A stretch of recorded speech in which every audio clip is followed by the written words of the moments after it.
तो आज मैं जिस मूवी को एक्सप्लेन करने वाला हूँ, इस मूवी का नाम है शिनजुकू इंसिडेंट। तो कहानी की शुरुआत में हम कुछ इलीगल इमिग्रेंट्स को देखते हैं जो कि चाइना से भागकर अब जापान में आ गए थे। और तभी यहाँ पर एक जापानीज पुलिस वाले ने इन लोगों को यहाँ पर देख लिया और जैसे ही उनमें से एक आदमी पुलिस वाले को देखता है तो वो जल्दी से अपना चाकू निकालता है और पुलिस वाले को वहीं पर मार देता है। और अब जल्दी से जापान में घुसने के लिए यहाँ पर भगदड़ मच जाती है और ये सभी लोग इलीगली जापान में घुस जाते हैं। अब उसी भीड़ में से हम एक आदमी को देखते हैं जिसका नाम निक है और क्योंकि उसके पास कुछ भी नहीं होता तो वो यहाँ पर एक घर के कपड़े और जूते चुरा लेता है। और क्योंकि वो इलीगली पानी के रास्ते से जापान में आया है तो वो यहाँ पर अपने दोस्त जे को ढूंढने लग जाता है जो कि उसका एक चाइनीज दोस्त है जो कि उससे पहले यहाँ पर जापान में आ गया था। और अब शहर में घूमते हुए निक का पूरा ध्यान पुलिस वालों से बचने में था कि कहीं वो उसे पकड़ ना ले। और इसके बाद हम यहाँ पर निक का एक फ्लैशबैक देखते हैं जहाँ पर चाइना में वो एक ट्रैक्टर चलाया करता था और वो वहाँ पर वैसे तो काफी खुश रहता था, लेकिन उसकी गर्लफ्रेंड जिसका नाम यूको होता है वो जापान जाकर बहुत सा पैसा कमाना चाहती थी। और उसने निक से ये वादा भी किया कि जब वो जापान में बहुत सारे पैसे कमा लेगी तब वो चाइना में उसके पास वापस आ जाएगी। और निक भी उसके लिए काफी खुश था। लेकिन अब काफी साल बीत चुके हैं लेकिन यूको अभी तक जापान से वापस नहीं आई। और जब यहाँ पर निक को ये पता चलता है कि यूको अपनी आंटी के पास जापान में रहती थी लेकिन अब उसकी आंटी का देहांत हो चुका है और अब यूको का जापान में कुछ भी आता पता नहीं है तो वो काफी ज्यादा डर जाता है और वो फैसला करता है कि वो जापान जाकर यूको को लेकर आएगा। और अब यहाँ पर कहानी प्रेजेंट में आती है जहाँ पर निक को फाइनली उसे उसके दोस्त जे का घर मिल जाता है। और यहाँ पर हम देखते हैं कि जे एक किराए के घर में रहता था और वो 15-20 लोगों के साथ एक ही कमरे में रहता था क्योंकि ये सब भी चाइना से इलीगली जापान में आए होते हैं। और यहाँ पर निक काफी भूखा होता है क्योंकि उसने कई दिनों से खाना नहीं खाया था तो जल्दी से खाने पे टूट पड़ता है। जिसके बाद निक जे के साथ नहाने के लिए निकल जाता है जिसके बाद जे उसे एक पब्लिक बाथरूम में ले जाता है। लेकिन वहाँ पर याकुजा गैंग के मेंबर्स नहा रहे थे और उनका लीडर इनसे कहता है कि तुम सारे चाइनीज लोग यहीं पे क्यों मर के आते हो। और अब ये सुनकर जे और निक दोनों ही घबरा गए। तब यहाँ पर निक ने जे को बताया कि वो यहाँ पर यूको को ढूंढने के लिए आया है। तब यहाँ पर जे उससे कहता है कि उसे ढूंढने से पहले तुम्हें कुछ काम ढूंढना पड़ेगा। और इसके बाद ये दोनों काम खोजने के लिए निकल जाते हैं और फिर इन्हें एक बंदा मिला जिसने इनसे कुछ पैसे लेकर उन्हें एक कचरा उठाने की जॉब दिलवाई। और अगली सुबह हम देखते हैं कि जे और निक दोनों ही कचरे घर में कूड़ा उठा रहे होते हैं। लेकिन तभी यहाँ पर निक देखता है कि एक ताई नाम के आदमी के ऊपर काफी ज्यादा कूड़ा गिरने वाला होता है और उसी वक्त पर यहाँ पर पुलिस भी आ जाती है। लेकिन वक्त रहते निक और जिया ने उस ताई नाम के आदमी को उस कूड़े से बाहर निकालकर उसकी जान बचा ली। और अपनी जान बचाने के लिए ताई ने बदले में उसे कुछ कार्ड दिए जिससे वो थोड़ी बहुत शॉपिंग कर सकते हैं। और जे बताता है कि ये सारे कार्ड चोरी के हैं और इन फोन कार्ड की मदद से ये लोग थोड़ी बहुत छोटी मोटी शॉपिंग कर सकते हैं। और इसके बाद हम जापान के सबसे बड़े यकूजा चीफ के फ्यूनरल को दिखाया जाता है जहाँ पर यकूजा के सभी मेंबर्स आए होते हैं। और यकूजा चीफ के मरने के बाद अब नया चीफ मारागुची नाम के आदमी को बनाया जाता है और मारागुची के नीचे होता है उसका जूनियर इकुची। और इन सभी में से सबसे कम वोट मिले होता है टोकागावा को और इसी वजह से वो गुस्से में बीच फ्यूनरल में से वापस चला गया। और इसके बाद हम इंस्पेक्टर किटानो को देखते हैं जिन्हें इलीगल चाइनीज इमिग्रेंट्स को पकड़ने का काम मिला था। और यहाँ पर हम देखते हैं निक और बाकी इलीगल इमिग्रेंट्स एक टनल के सीवर में काम कर रहे थे और तभी वहाँ पर पुलिस आकर इन सभी को घेर लेती है। और तब यहाँ पर पुलिस ने इन सभी को लाइन से खड़ा किया और एक ट्रांसलेटर को बुलाया। लेकिन इस ट्रांसलेटर की चाइनीज काफी खराब थी जिस वजह से इंस्पेक्टर किटानो को कुछ सामने आकर अपनी टूटी फूटी चाइनीज में बात करनी पड़ी। और अब इसी बीच एक पुलिस वाला एक इमिग्रेंट को हथकड़ी लगाने लगा। अब ये देखकर ये सभी इमिग्रेंट्स यहाँ से भागने लगे। अब उन सभी का पीछा करते जो इंस्पेक्टर किटानो होता है वो एक नाले में गिर जाता है और यहाँ पर इंस्पेक्टर किटानो को तैरना नहीं आता था जिस वजह से वो वहाँ पर डूबने लगता है। अब ये देखकर कि किटानो को तैरना नहीं आता यहाँ पर निक उसकी जान बचाने के लिए वापस से कूदा और जैसे ही वो देखता है कि इंस्पेक्टर अब सेफ है तो वो तेजी से वहाँ से भाग जाता है। और यहाँ पर इंस्पेक्टर किटानो को समझ आता है कि चाइनीज लोग भी उन्हीं की तरह इंसान है और वो कहता है कि मैं तुम्हारा एहसान जरूर चुकाऊंगा। अब अगले दिन जे और निक दोनों ही मार्केट जाते हैं जहाँ पर निक देखता है कि ये लोग यहाँ पर बड़े ही आराम से चोरी कर रहे होते हैं क्योंकि यहाँ पर मार्केट में इन्हें रोकने टोकने वाला कोई है ही नहीं। तब यहाँ पर जे निक को बताता है कि जापानी लोग बहुत ही ज्यादा ईमानदार है और इसीलिए वो यहाँ पर दुकान को खाली छोड़कर ऐसे ही अपने काम पे चले जाते हैं और दुकान में जिसे जो चाहिए वो उठा लो और पैसे रखकर चले जाओ। अब यहाँ पर जो सामान इन्होंने चुराया था वो उसे बेचने के लिए यहाँ के चोर बाजार में चले जाते हैं और उन्हें यहाँ पर इस सामान का काफी अच्छा पैसा मिल जाता है। लेकिन हमारा निक काफी ईमानदार होता है और उसे ये काम बिल्कुल पसंद नहीं आता और इसलिए वो उन पैसों में से कोई हिस्सा नहीं लेता और वो चुपचाप एक रेस्टोरेंट का बर्तन मांगने का काम ले लेता है।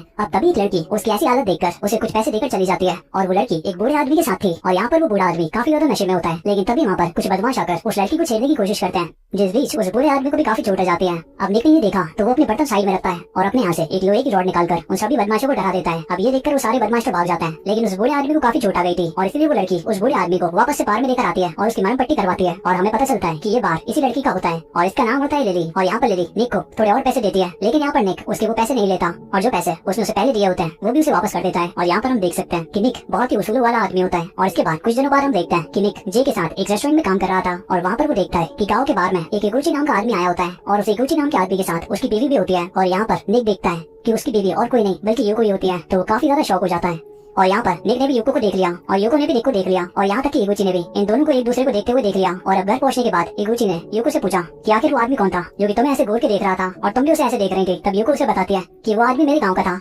अब यूको को ऐसे देखकर निक का तो दिल ही टूट गया होता है और वो समझ जाता है कि इस दुनिया में ईमानदारी की कोई कीमत नहीं है और एक बड़ा आदमी बने बिना वो इस दुनिया में सर्वाइव नहीं कर सकता। और इसीलिए अब वो ईमानदारी छोड़कर इलीगल धंधों में लग जाता है और सामान चोरी करने से लेकर गैम्बलिंग मशीनों को खराब कर उनसे पैसे कमाने तक वो और उसके बंदे वो सभी इस कामों में लग गए। और यहाँ पर उसके दोस्त जे को छोड़कर वो सभी यहाँ पर इलीगल काम कर रहे थे क्योंकि यहाँ पर जे को इलीगल काम करने में काफी ज्यादा डर लगता है। तो इसी वजह से इन लोगों ने जे को अपने इलीगल कामों से बाहर रखा। और यहाँ पर जब निक जे से पूछता है कि आखिर वो करना क्या चाहता है तब यहाँ पर जे निक से कहता है कि वो तो बस एक नॉर्मल जिंदगी जीना चाहता है जहाँ पर वो एक नॉर्मल सा मूंगफली का ठेला लगाएगा। अब ये जानकर कि जे एक बहुत ही सीधा सा काम करना चाहता है तो यहाँ पर निक और उसके साथी उसके लिए एक मूंगफली का ठेला खरीद कर उसे दे देते हैं। और यहाँ पर जे उस मूंगफली के ठेले मिलने से बहुत ही खुश होता है क्योंकि जे काफी ज्यादा सीधा होता है और वो ईमानदारी से पैसे कमाना चाहता था। और यहाँ पर हम देखते हैं कि नए साल के दिन जे अपने साथ लिली को लेकर आया और क्योंकि लिली अब उसकी काफी अच्छी दोस्त बन गई होती है और यहाँ पर निक भी काफी अच्छा पैसा कमा रहा होता है। और इसकी दूसरी तरफ हम यहाँ पर जे को देखते हैं जो कि यहाँ पर एक लोकल गैंगस्टर की बेटी को बड़े प्यार से मूंगफली खिला रहा होता है, लेकिन उस लड़की के पिता ने उसे ये सब करते हुए देख लिया और फिर उसे अपने घर बुलाकर उसे काफी पीटा। अब यहाँ पर निक को जब ये बात पता चली तो वो अपने साथ 2-3 लोगों को लेकर उस लोकल गैंगस्टर से लड़ने के लिए चला गया। और यहाँ पर हम देखते हैं कि उस गैंगस्टर के पास तो काफी ज्यादा आदमी थे, लेकिन तभी वहाँ पर निक के बाकी साथी भी आ जाते हैं और उनके हाथ में जो भी लगा होता है वो सभी उठाकर ले आए होते हैं। और फिर यहाँ पर निक और उसके साथी सभी उन गैंगस्टर्स को काफी पीटते हैं। अब ये सब देखकर जल्दी से वहाँ पर पुलिस भी पहुंच जाती है। अब निक यहाँ पर जल्दी से उस मूंगफली की गाड़ी को लेने के लिए पहुंचा, लेकिन तब तक वहाँ पर इंस्पेक्टर किटानो पहुंच गया। लेकिन यहाँ पर इंस्पेक्टर किटानो उसे पकड़ने की बजाय निक से थैंक यू कहता है क्योंकि उस दिन उस सीवर में उसकी जान बचाने के लिए और इवन यहाँ पर इंस्पेक्टर किटानो पुलिस का निक के ऊपर से ध्यान भी भटकाया ताकि निक यहाँ पर अपने मूंगफली का ठेला लेकर यहाँ से भाग सके। अब एक दिन हम देखते हैं कि जे ने अपनी मूंगफली की गाड़ी को गेमिंग पार्लर के सामने खड़ा कर रखा होता है कि तभी उसके पास ताया आया और क्योंकि उसे टॉयलेट जाना था तो इसी वजह से उसने जे से थोड़ी देर के लिए अपनी गेमिंग सीट पर बैठने के लिए कहा जब तक कि वो वापस ना जाए।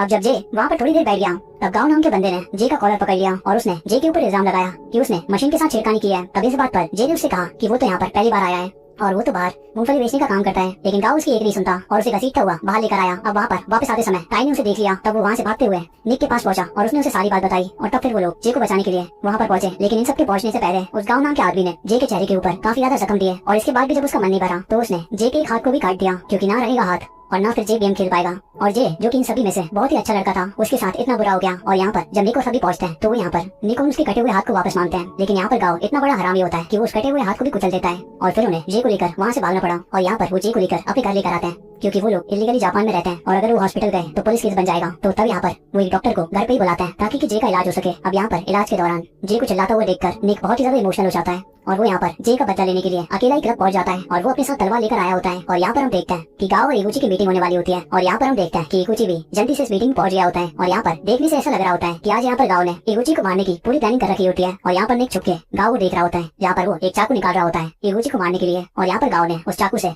इगुची के ऊपर हमला कर दिया, लेकिन जैसे ही गाँव दूसरी बार इगुची को मारने वाला होता है तभी वहाँ पर निक बाहर निकलकर गाँव का हाथ ही अलग कर दिया, बिल्कुल वैसे ही जैसे उसने जे का हाथ काटा था। अब ये करने के बाद इगुची और निक दोनों वहाँ से बाहर निकले और फिर यहाँ पर हम देखते हैं कि इगुची उसे अपने घर लेकर आया और यहाँ पर निक यूको और उसकी बेटी से मिला। और यहाँ पर इगुची निक को एक जॉब ऑफर करता है, लेकिन यहाँ पर निक उसके काम के लिए मना कर देता है। लेकिन इसके बाद अगले दिन इगुची निक के घर पे पहुंच गया उसके लिए एक और जॉब का ऑफर लेकर और इस काम के लिए निक भी मान जाता है। लेकिन इस काम के लिए निक की एक शर्त होती है कि उसे जापान में एक लीगल स्टेटस चाहिए और इसी के बदले वो इगुची का काम करेगा। और अब क्योंकि इगुची अपने दुश्मनों को मारना चाहता था तो उसने यहाँ पर निक को काफी ज्यादा पैसे दिए। और यहाँ पर हम देखते हैं कि निक ने अपना काम बराबर किया और इसके चलते पूरे शहर में याकुजा गैंग के बीच दंगे हो जाते हैं और हर तरफ कत्लेआम हो रहा होता है। और यहाँ पर इगुची अपने सारे दुश्मनों को मारकर अकेला बॉस बन गया और वादे के मुताबिक अब शिंजुकू को अब निक ही संभालेगा। और यहाँ पर हम देखते हैं कि जो लोग पहले निक और उसके आदमियों को कुछ भी नहीं समझते थे वो भी अब निक के सामने झुकने लगे। और यहाँ पर हम देखते हैं कि जैसे ही निक शिंजुकू को संभालता है वो यहाँ पर सारे इलीगल धंधों को बंद कर देता है और फिर वो अपने सभी साथियों से कहता है कि मुझे यहाँ पर फिर से शुरुआत करनी है और मैं यहाँ पर कोई भी लीगल काम नहीं चाहता, तो इसीलिए हम एक रेस्टोरेंट खोलेंगे ताकि पुलिस भी हमें परेशान ना कर पाए। और उसके इस डिसीजन से सभी लोग काफी खुश होते हैं, लेकिन यहाँ पर उसका दोस्त जे इस सभी से काफी नाखुश होता है क्योंकि जब से उसका एक हाथ कटा है और उसके चेहरे पर जो घाव आए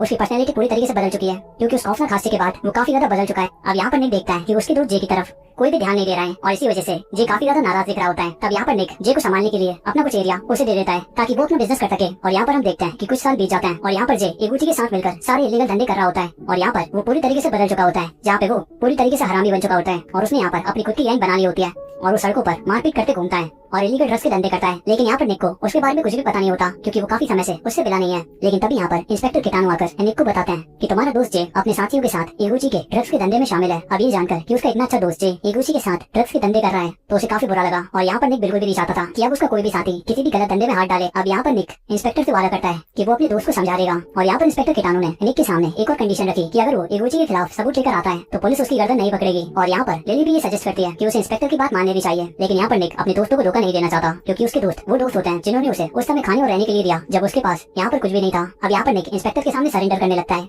कि उसने इगुची के कहने पर 2 लोगों को मारा है। अब ये सुनते ही लिली काफी ज्यादा गुस्से में आ जाती है और वो निक को एक चांटा मारती है और उससे कहती है कि तुम अपने आप का सेक्रीफाइस करके अपने उन दोस्तों को बचा रहे हो जिन्हें तुम्हारी बिल्कुल भी नहीं पड़ी है। लेकिन अब यहाँ पर निक पूरी तरीके से इंस्पेक्टर किटानो के साथ हो गया होता है। अब यहाँ पर निक इंस्पेक्टर किटानो को लेकर अपने मेन अड्डे पर आता है जहाँ पर वो देखता है कि जे के साथ और आदमी भी मिले होते हैं जो कि ड्रग्स का धंधा कर रहे हैं। तब यहाँ पर निक उन सभी को समझाता है कि तुम सभी लोग इस धंधे को छोड़ दो, हम सीधा साधा कोई धंधा कर सकते हैं और अगर तुम मेरे साथ इगुची के खिलाफ गवाही दोगे तो तुम लोग भी बच जाओगे। लेकिन इसी बीच वो ताई नाम का आदमी अपनी साथी की गर्दन काट देता है और ये देखकर कि अब निक का भी यही हाल होने वाला था। लेकिन तभी वहाँ पर खिड़की के पार से एक पत्थर आता है और ताए के सर में लगता है और देखते ही देखते वहाँ पर पत्थर ही पत्थर बरसने लगते हैं और हम देखते हैं कि ये काम इगुची के राइट हैंड नाकाजिमा का होता है और यहाँ पर नाकाजिमा का अलग ही मोटिव होता है कि वो सारे चाइनीज लोगों को जापान से बाहर निकालना चाहता है और इसी वजह से वो निक और उसके सारे साथियों को यहाँ पर मारना चाहता था और इसीलिए उसने निक के अड्डे पर अपने पूरे आदमियों के साथ उस पर हमला कर दिया और यहाँ पर इगुची भी उनके साथ ही होता है और यहाँ पर इगुची वहाँ से भागने की कोशिश करता है लेकिन उसी का राइट हैंड नाकाजिमा उसे वहीं पर शूट कर देता है। अब मरते वक्त इगुची ने अपने पास से एक पेन ड्राइव निकाली और उससे कहा कि ये पेन ड्राइव इंस्पेक्टर को दे देना क्योंकि इस पेन ड्राइव के अंदर याकुजा लोगों के सभी इलीगल धंधों की पूरी जानकारी है। और अब हम देखते हैं कि वहाँ पर पुलिस पहुंच जाती है और निक वहाँ पर घायल हालत में भागता है और वो यहाँ पर अपने दोस्त जे को ढूंढ रहा होता है लेकिन वो देखता है कि उस मारधाड़ में अब जे नहीं रहा। तब वो यहाँ पर अपने दोस्त जे की बॉडी को ढक देता है और फिर वो यूको को कॉल करके ये बताता है कि अब इगुची इस दुनिया में नहीं रहा। और यहाँ पर निक यूको को एक जगह पर बुलाता है लेकिन यहाँ पर इगुची के दुश्मन गैंग वाले ऑलरेडी यहाँ पर इगुची के घर पे पहुंच चुके होते हैं और उन्होंने यहाँ पर निक को मारने के लिए अपने कुछ लोगों को भेज दिया और यहाँ पर निक वहाँ से जान बचाकर भाग रहा होता है और इंस्पेक्टर के आने से पहले ही वहाँ पर उन लोगों ने निक को बहुत ही ज्यादा घायल कर दिया और फिर नाकाजिमा निक को मारने वाला होता है लेकिन तभी वहाँ पर इंस्पेक्टर किटानो पहुंच जाते हैं और वो नाकाजिमा को वहीं पर शूट कर देते हैं। अब यहाँ पर इंस्पेक्टर निक को ढूंढते हुए उसी नाले में पहुंच जाता है जहाँ पर निक ने पहले उसकी जान बचाई थी लेकिन यहाँ पर निक अधमरी हालत में पड़ा होता है और इंस्पेक्टर उसकी हालत के लिए कुछ भी नहीं कर सकता। और अब आखिर में यहाँ पर निक अपने पास से वो पेन ड्राइव निकालकर इंस्पेक्टर को दे देता है जिसके बाद उसकी वहीं पर डेथ हो गई और वो पानी में उसी सीवर में जा मिला। और इसी के साथ ये कहानी यहीं पर खत्म हो जाती है। तो कैसी लगी ये कहानी कमेंट में जरूर बताना। मैं मिलता हूँ आपसे एक और नई कहानी के साथ, तब तक के लिए good bye, bye bye, tata, नमस्कार।